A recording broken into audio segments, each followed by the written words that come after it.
Assalomu alaykum. Alay rayonu turgundары, qorulduklar, salamatсыздарбы. Туғандар, сіздер менен бақ өстіру семинарында бақ-табақта жолығышқаныңызға қуаныштамыз. Жақсы, рахмат. Қызығы бар екен, өзіңер шақырып, ушул бізде дағы кичине ушул бақ өстірүүгө қызығы барды. Бағы Акунбай ака менен көп сүйлөшөм да, мен Бапыйевди таанысыңар да. Акунбай ака эң жакын акам. Акунбай ака менен сүйлөшүп, Акунбай ака ушул орунда алмакшар, орунда алайга башка жактарга караганда бакшак көп деп айтчу эле да. Действительно ошондой. Ай жакшы бак көп экен. Жакшы жаракты аябай көп эгер отургузат экенсиз да. Келіп айтып көрдім, жаңғақтар да бар екен. Түшінмері өтау жаңғақтар? Не өтеді? Алма қандай болып өтеді? Алма ысық кет өтауы? Жақсы болсын. Құрт түші өтауы? Адам басқа проблемасы қандай? Bizde alma bolot. Kurtlar şükürde men bir ali güldüğün malda bizde karzak var. Aşamadı işte. Güldüğün malda. Siz bir yıl olsa bir de karzak. Örüktü dağı Almanda şap. Almanı örüktü. Malumат қатар айтсақ, мен енді құдай қаласа жазда 30-ға шығар. Бұған шейін 30 жыл ғұмырда біздің аталарымыздың айтуы бойынша бізде Алай районында лидер айлығымыз айлығы қор болған екен. Алма бойыншачы. Өте жақсы болған екен. Мурдаштагы жакшы, Мурдаштагы Мен бала кезден бері өте деле жақсы емес. Алманын жақсылары мен ойлаймын ушу Нотак менен мына Ләңгәрдә болууда. Alma men Murdaş menen golga жетпейт. Кичине болгону менен, товар импортунда болгону менен сочный жагына күчтүү, куртта түшпөйт. Анан мен базарга кирип бияк айтмакчы, соңотан мүлүксү коруда көп неме кылганда биз табал деген ушелер өткөн. Амирге аксап болуп караганга чейин барганбыз. Сайзман утектер менен жукта. Негизи бу жерде алма, эң эле алайдын немеси алма деп ушул асты чыкты эле.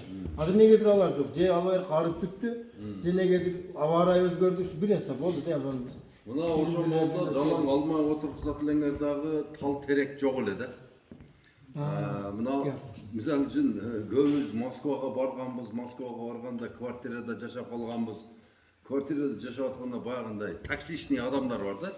Бардыгын эле ат коюп, обзывать этип, анан отурса опок, турса сопок дей берген мындай адам менен квартирада жашабай башка жака көчүп кетип калабыз го. Мына ошол тал терек, мәжрим тал, бака терек булар дагы ошол таксичный адамдарга окшоп мына алмаларга жашоо бербейт да. Ошону биз түшүнбөйбүз дагы, ону бардыгын эге беребиз. Бул алманын жанына терек боло турган болсо, алманы бууп таштайт. Бул сасык бирдеме чыгарат өзүнөн, жит чыгарат. Анан кийин мына бардык зыянкечтердин бардыгы ошол тал теректин арасына ичине кабыгына кирип кетет, кара жыгачтын ичине кирип кетип, кыштап чыгат дагы. Кайра эле жазда эле анан кийин нападение кыла берет алмага, өрүккө, бар жокту талкалаган ошо. Аны деген мына президент Мирзиёев, Өзбекстандын президенти, буйрук берип туруп бир жылда алдырып таштады. Onun ордуна баягы акация, глицина деген сонундай гүлдөп, анан кийин курттабай турган мындай эмелерди отургузду. Зыянкеч кармабай турган дарактарды отургуздуруп атат шаарына. Биз дагы ошондой кылышыбыз керек. Мен келгенде эле байкадым. Алма болбой калгандын бирден бир чоң себеби ушул тал теректин көптүгүнөн болот. Эгерде силер ушул тал теректердин бардыгын алдырып таштап туруп, анан кийин бир айыл бир дарылаш керек да. Мисалы сиз бир дарылап, анан кийин сизде кошунаңызда дарыланбай калса, сиздин дарыңыздын күчү кеткенде эле бир күндө эле көчүп алат да. Кайра эле көчүп алып, ошентип алманын дагы, жалбырагын дагы, бутагын дагы бар жокту талкалай берет.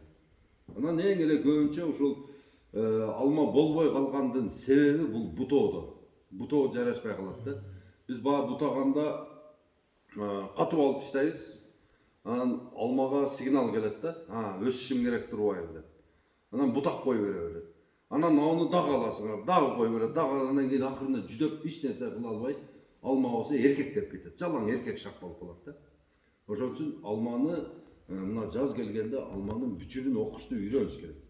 Мына жалбырак бүчүр чыгарган бир тайпа болот, анан мөмө чыгарган бир тайпа болот да.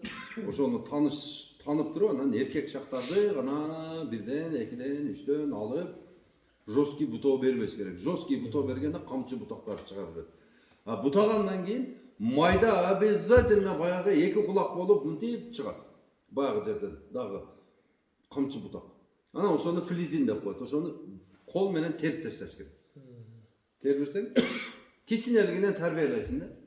Анан уже 3 крона же 4 крона таштап коесуң, бутак. Ошол аны түшүм бере берет. Акырын крона жоон болот, анан бул жакта түшүм бере турган бутактарын бирден алып өзүңө керегин эркектеп калганы өзү эле билинет. Уже иштейт, 3 жыл алма берет дагы, же 2 жыл алма берет дагы, 3-чү жылы уже окусаң, мөм эмес уже жалбырак берип аткан болот. Ошону карс алып таштайсың сразу. Болду, кутуласың алып. Ошону алманы окушту билиш керек. Өзү алма жакшы болот бу жерге.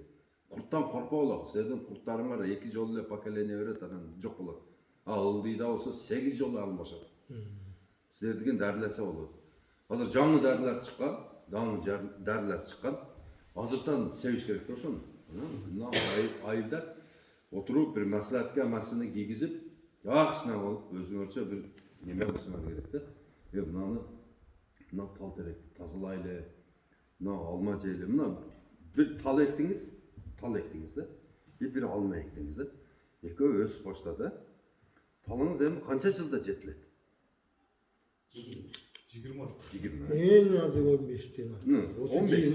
15 дейли. 15 жылда жетилди. Ошо канчага сатылат? Барана 10 миң берсин, а? 4 берсин. Жок, 10 миң берсин. Mesela бай келди 10 миң берди, туурабы? Алма. Алма 7 жылдан түшүм берип баштайт. 10 жылдан баштап туруп алма 100 килодан түшүм берет да. 100 кило алманы 20 сомдон сата турган болсоңуз, мисалы үчүн да, мына 10 жылдан жетилсин, 5 жыл алма берсе 10 миң, ошол пайда болуп атпайбы наоборот бизге. Ошон үчүн силер түшүндүрүп айткыла, мына тал, терек, ушулардын баардыгын алыш керек. Алып, тазалап, айылды бошотушуңар керек. Анан баягы зыянкечтер дагы эмнеге түшүп атат деп ойлойсуңар? Баягылардын жалбырактары воздухту тосуп калат дагы. Алмага келе турган желди. Күндү тосуп калат. Күндү тосот. Анан баягы жерде, жел жүрбөгөн жерде баягындай грибковый болезньдер пайда болот. Кадимкиде карасаң, алманын капталында мында жашыл болуп өдөгө кетип аткан бир паңга окшогон бир нерсе болот да. Мох. Бул дагы кесел да. Баягы тал теректерди алып бошоттуруп, алмага, күнгө, воздухка, бар жокко, сууга доступ бергениңерден кийин алма өзүнөн өзү анан кийин кулпуруп өсө баштайт да. Анан алманын түбүнө сөзсүз азык берди. Кудайга шүгүр, корулда эмне көп, мал көп тура. Малдын кызын эмне кылабыз? Апарып ар кимдин огородуна чачып таштап качып кетип калабыз. Туура эмес ол кылганына. Ошону мындай кылып туруп бир узунасын бир 6 метр, турасын бир 3 метр кылып, кыкты аябай коромдоп үйүп, мындай үйүп, суудан аябай үстүнө сээп бир 100 челек сууну сээп, баягы 10 тонна кыкка. Анан үстүн жылчыксыз кылып туруп, мындай кылып туруп, мындай тососуңар, мындай. Кара клёнка менен. Ортосунан жарсаңар как раз өзүнө жетет да. Баягыны жылчыксыз кылып туруп, керек болсо баягыны неме лопатка менен баягы жерди арык казгандай кылып казып туруп, баягы жер кымчытып, баягы топуракты үстүнө коюп туруп, жылчыксыз кылып жаап таштайсыңар. 2 айдан кийин кап кара кылып баягы күйдүрүп таштайт баягы. Кыкты күйдүрөт. Ачасыңар дагы үстүнө дагы суудан сээп туруп, анан каалаган жагыңарга иштете бергиле. Бул компост болду да. Алманын түбүнө бергиле 100-200 килограммдан. Ар бир алманын түбүнө бергиле. Алма анан түбүнө берет десе, бизгилер ойлойт да алманын тамыры ушул бир эле тамыры бар деп. Жок, алманын тамыры 1000 тамыры бар. Алма эмнерде өсүп аткан болсо, онун айланасы полный эле ооз тамыр. Мына өзү мындай стволго эч нерсе бербеш керек. Стволго берсеңер, бу жерде эрозия болот дагы, анан кийин баягы чирий баштайт. Эч качан түбүнө дагы суу бербеш керек. Наоборот, ол жерде бир аз топурак менен көтөрүп коюп туруп, анан ошону айланасын. Казып чыккыла, кадимкидей жарым метр казып чыгып туруп эле, ошол жерге полностью айлантырып туруп, кыктан салып туруп, анан кийин үстүнө ушунча топурак таштап коюлуп, сууну ошого бере бергиле. Анан көрөм да, анан кийин өспөгөн алманы. Анан мөмө бербеген алманы көрөм да. Биз алманын түбүнө качан басканбыз? Эгип атканда бир көргөнбүз алманын түбүн. Ошо ойдан үстүн да карай беребиз да. Эмне болот да дейт. Мапсузмаз. Мапсузмаз иштейбиз. Айнан түбүнө кичине иштөө берип койгула. Иштөө бергиле да анан кийин карагыла. Ушул алмага эмне жагып атат? Эмне? Кээ бирки алмалар өтө мындай сууну жактыра бербейт. Сууну жактыра бербейт. Кээ бирки алмалар сууну аябай шалпылдатып көп ичет да. Ошонун сортун дагы ажыратып алгыла да. Көп суу иче турган тамыр бар, аз суу иче турган бар. Аз суу иче турганга да карыктын түбүнө отургузуп коебуз, анан кийин баягыса кичине түйүп берип тура берет да. Ошону курук жерге жылдырган болду, кетти. Алмалар мындай болот. Ошолордон окуш керек, билим алыш керек. Мына азыр баардыгыбызда балдарыбыз эмне? Айнан ушу уйчуктасак, ушу депутат болуп калса деп отурабыз. Баары же бир жерге прокурор болуп кетсе, же бир катта милиция болуп кетсе, же бир жок дегенде ушул айыл башчы болуп калса деп отурабыз. Жок. Ондарым агроном болсун балабыз, агроном болсун. Азыр Кыргызстан боюнча агрономдордун эң жаш агроному 60 таяп калды. Баягы мүчүрүндү көргөндөр жүрөт арасында. Агрономдор чоң кишилер.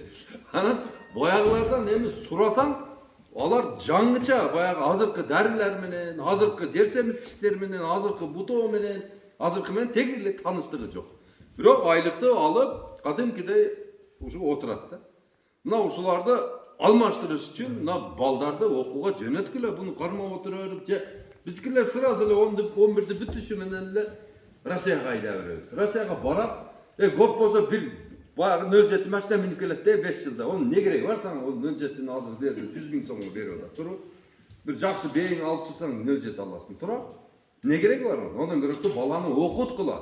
Баланы азыртан баштап туруп, балаңны келечегин ойлосоң, азыртан математика уклон менен акчасын төлөп, ай сайын 1000 сомдон төлөп, алгебрага уклон менен, анан кийин дагы 1000 сомдон төлөп туруп, английскийге 5 жашынан уже окутуп баргыла балдарды. 5 жашынан. О бизге окшоп анан кийин кечке мынтип же алманы түшүнбөй, же теректи түшүнбөй, же малды түшүнбөй, ушинтип өтүп кетсин дейлер. Балдарыбыз деген бизге караганда усовершенствованный болуш керек да. Балдарыбыз мындай көздүү болуш керек. Бирөөбүз билим менен тажрыйба боло турган болсо суу чыгарыш копейка болот. Билим менен тажрыйба боло турган болсо мына зыянкечтер менен күрөшүш бүйүшкүн бекер болот. Мына ошон үчүн мен биздин урматтуу президентибиз Садыр Нуркожоевичтен суранам да. Мына азыр 60 миллион долларды ажыратып туруп, 60 миллион доллар. Ар бир райондон 100 баланы ошол Европага, Польшага, Россияга, Туркияга, Голландияга окууга жөнөтүш керек. Ондай кыла турган болсо бюджеттен окутуп атышат ошолорду. Ошого биз дагы кече министр менен жолукканда талапты каттып койдук. Жолдош министр, мынау Скрябина бизге кадрлар даярдап атканда договор кылып киргизсин. Сен окууну бүтөсүн, 10 жыл агроном болуп иштейсин. Болбосо кирбей эле коюп кам деш керек. Болду. Алар окуду бүтүп эле башка жакка кетип калып атат да. Мына ушул жигит бүтүптүр. Буну менен кошо бүткөн дагы бир 30-40 бар. Бирок бардыгы башка ишке кеткен. Бул бир 2-3 эле иштеп калды. Ошондой эле экөө. Ооба, калгандары мына Манас Түрк университетинде агрардык факультеттин бүткөн. Сөздү эми ушул Русланбекке берели. Русланбек Назарович, өзүңүздү тааныштырып бир суроолорго жооп бериңиз. Assalamu alaikum, урматтуу Алай район тургундары, багбандары, Корул айылы болжак. Корул айылы. Менин атым Руслан, өзүм ушу Алла ташып айткандай эле Манаста бүткөм. Манас университетинин анчалык агрономияны бүткөнбүз. Бүткөндөн бери иштеп келатабыз. Ушул өзүбүз бак кылып, жеке ишкер бак кылып, эме кылып. Анан ушул айылга бак кылганбыз, өзү маддан болом, Мадай электронун. Ушул жактан өзүнөн элебиз. Анан бул жакты көрүп, бул жактын климаты көп жакта жок да. Бул жактын климаты мисалы деңиз деңгээлинен 1600-1500 метрде экен да. Карадык. Бул жердин климаты көп жактар жок. Мисалы Ташкентте 500 метрде деңиз деңгээли. Өтө ысык ал жак, Өзбекстан тараптарчы. Өтө ысык ал жактарда эме кылып атышат. Ушундай суукту жасалмак кылып атышат. Бакты эгет үстүнөн натиградный сетканы тосот дагы сууну тамчылатып ошол жерде баягы суук погоданы яратып атышат да. Себеби ал жакта алма болбойт. Кызарбайт, кызарса дагы баягы көпкө сакталбайт. Бармаса мына тахта болуп кетет. Вакыт болуп алмаларчы. Бул жактын погодасы өтө сонун. Алма кылсак болот, алмурт кылсак болот, слива, кайналы кылсак болот. салқын погоданы таппай да қарағат қылсақ болады бұл жаққа өзі якынды культура малина ексе болады мүмкіншіліктер өте көп та анан біз бақы айтмақшы эле 4 эски 4 малды эле ошо 400 гектар жерге жайып алып айдап жүрө берет да же алардын эле бир пайдасы жок болуп атат да эме болуп атат канча кыш менен канча пресс жеп атат мына айланып эле мал турган жакшы акча болот бирок эми сапатка өтүш керек болуп ал жактан дагычы малдын эле сапатка өтүш керек болуп атат бул жака мисалы бул жер 1600 кен 2000 метр жерге чейин деле эме неге атышат карлик полукарлик алмалардычы алмаларды көчөттөрдү интенсивдүү бактар деге атышат бул интенсивдүү бактар интенсивдүү көчөттөр мына эски көчөттөрдү айырып алып эккенден баштап эле 2-3 жылдан баштап түшүмгө кирип баштайт да эктиңиз ошол чыгып туруп эле биринчи анын максат шахты чоңойто алышыбыз керек биз анын скелетинчи канча чоңойтсок ошонун баардыгы тез эле түшүмгө жатып бизге киргизген акчабызды тезирээк чыгарып берет да ошол көчөттөрчү эрте түшүмгө кирген биздин эски көчөттөр болсо 7 жыл 10 жыл күтүп ошондой кайтарып берет бул жактарга ошол көчөттөрдү эксе болот да мисалы полукарликтен эме чоңураактарын эксе болот сразу кайтарып берет слива эксеңиз болот слива деле аябай жакшы вареньясын кылсак болот өзүн эле сатсак болот алмурут болот экен бул жактарда өтө сонун да баардык айыл кеңешип туруп ушул тал теректерди жоготуп бир нерсе эксек болот да мына тал теректерде зыянкечтердин баардыгы ошолорго жайгашып алат анан биз дарылайбыз бакты кайра эле бул жактан учуп келип бакка түшө берет да зыянкечтерчи ошон үчүн дарылайбыз анан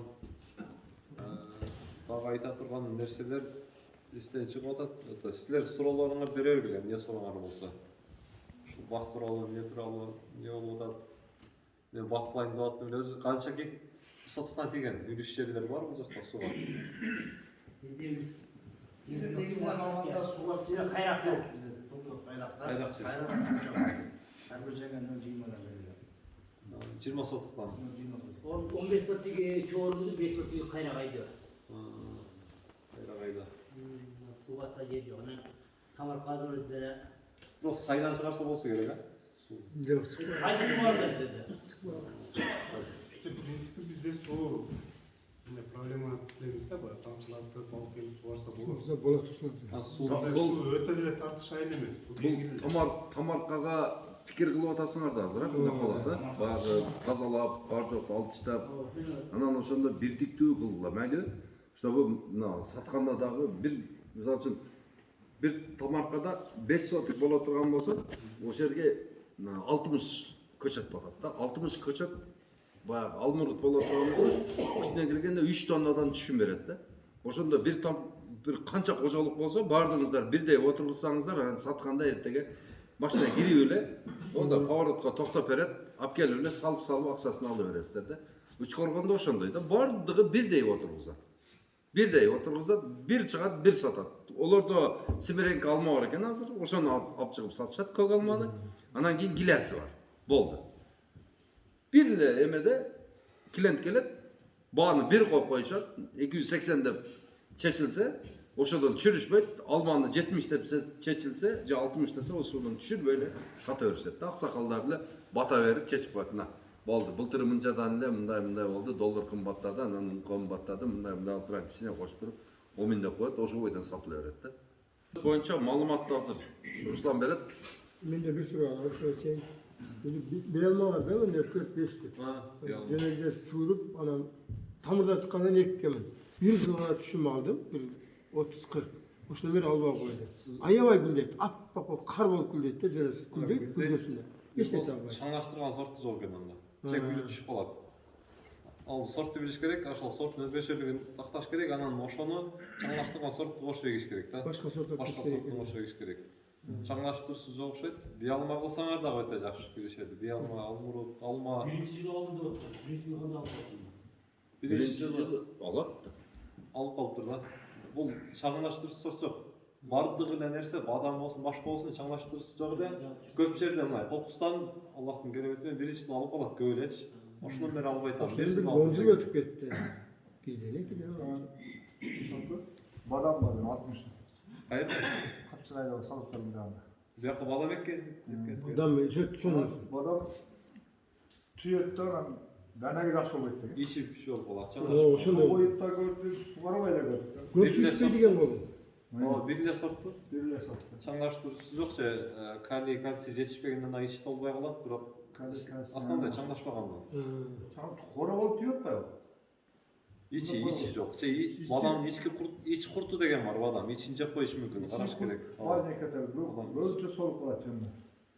Недан ошондой балдардай болуп туруп жакшы до конца чаңдашпай калат да. Өзүн чаңдаштырат экен, бирок толук чаңдаштыра албайт да. Буга эми чаңдатып келиш керек, ошондон кийин ичи толуп. Ичине болуп атабы Жакшы чоңойбой турчу да.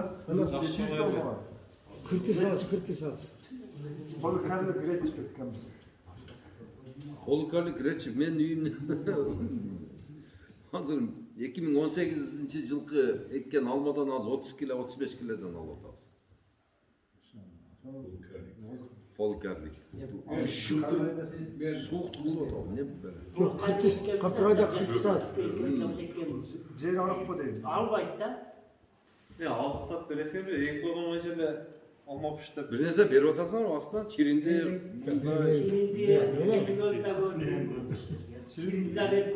Темирди албай бербейт. Тақсыр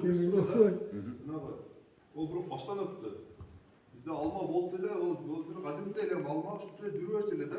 Андан кийин мен үйлөнгөндөн мен аялым ноокаттан болуп келгенден кийин эле жөндөсөк болбойт, мантип эле кыйып эле арлап жүрдүм, ары болчу. Баягы үстүнө чыгып алды. Жөндөп болбойт, мындай өсүш керек десек деле болбой эле. Бирок ошол жылы бирок жакшы болду. Анан ошо чиканкалайт го. Ошонун кайсы убакта кандай чиканкалайт уже анан бир 3 жыл ошентип жүрдү. 3 жыл, 4 жылдан кийин 5-жылдан кийин ал алайлык болуп калды. Ол да анча жөбөтпөй койду. Карабай калды, алба баягындай ошо келген үйлөнгөн жылдагыдай болбой калды. Жакшы чаңдашкан экен.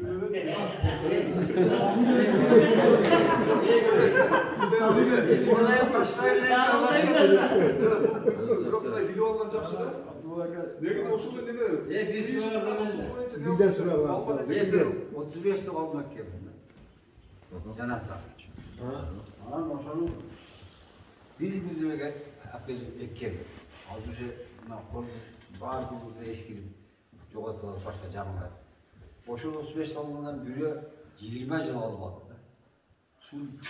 Өзүндө турат. Анан кийин onu şeyde albayız kendine bir jaka avrat besegini oşa uçka kotursun alma aldı meydan ak çivin alma kaldı çivin meydan olgan mı? Kaysay yapmıştı.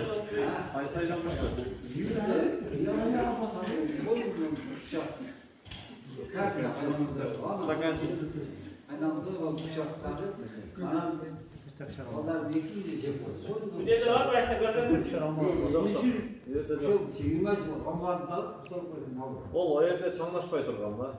Чаңдашпай турган. Анан бияка которсоңуз Шамал менен келди, шамал секондер менен келди.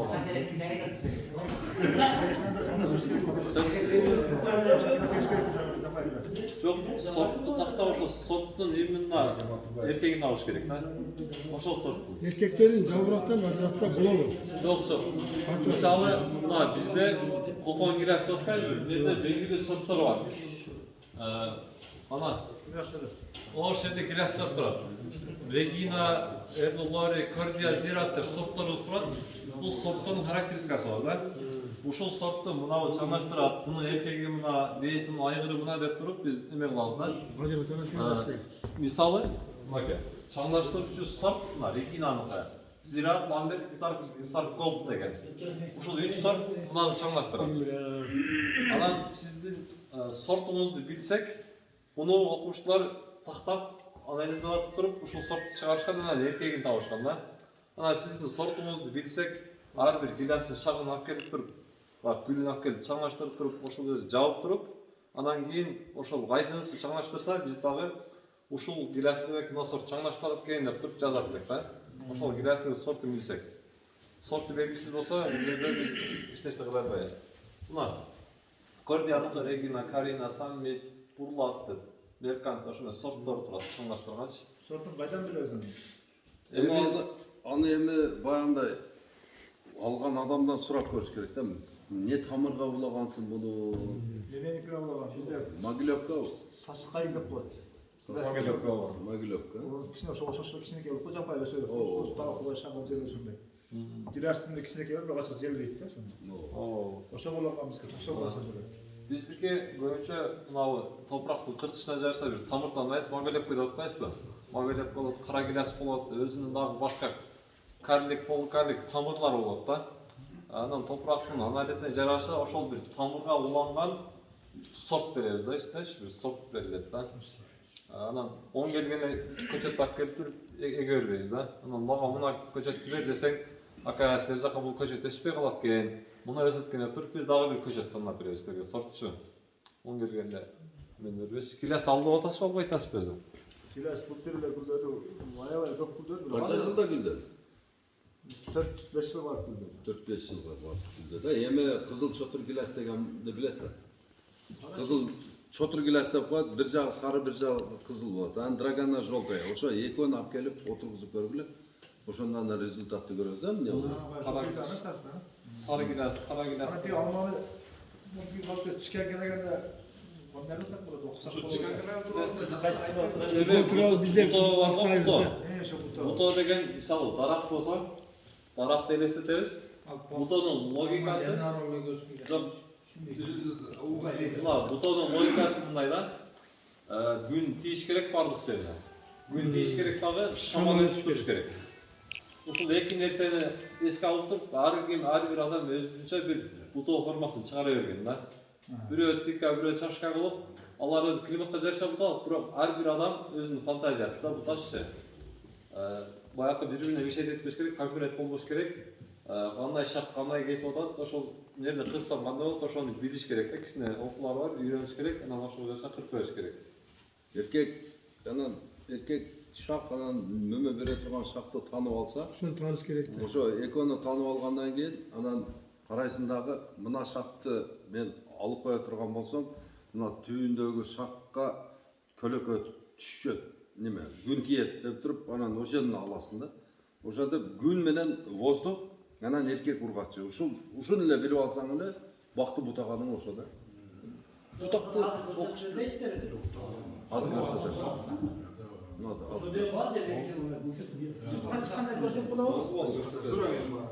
Öyle değilsiz. Ben pazardan kol kargı almak benim de.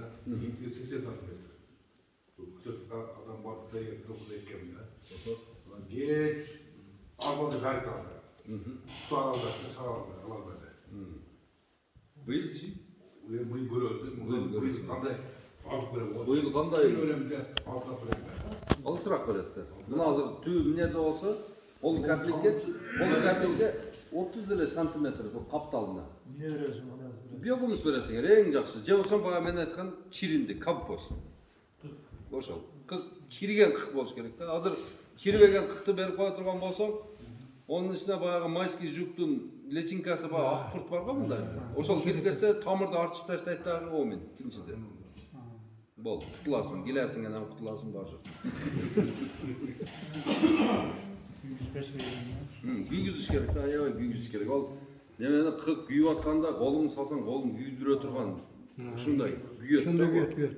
Вот ошондо анан ото чөптөр бар жогу өлөт.